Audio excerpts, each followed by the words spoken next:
Hi, I'm Ella, and I'm an international school kid. I first went to school in Abu Dhabi in the United Arab Emirates, and now I'm studying here in Florence.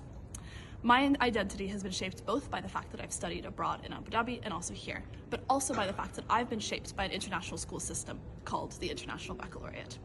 The International Baccalaureate is a classic example of a transnational education system. A transnational education can be seen in a host of forms. Students might receive externally provided education from a different country. They might go to another country to receive their education. They might attend a branch campus that exists in a different country, or teachers might come from another place to teach in their own local contexts.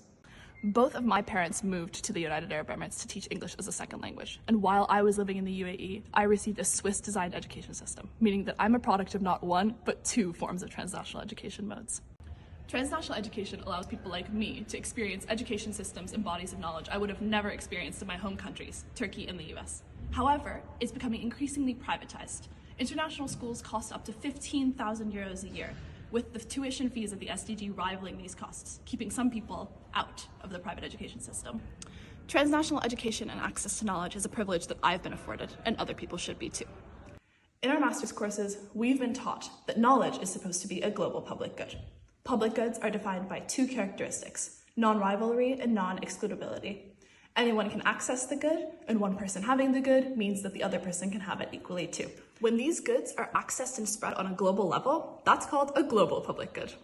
Examples of these that have been given to us are sunshine, the ozone layer, and knowledge. While knowledge in some ways has become increasingly globalized through internet forums and open access, at the same time, there's increasingly privatized networks around knowledge, specifically in the cases of transnational education forums like the IB. If knowledge then is supposed to be a global public good, what happens when it's increasingly privatized and left for the few? Global public policy can be the answer in provision of global public goods.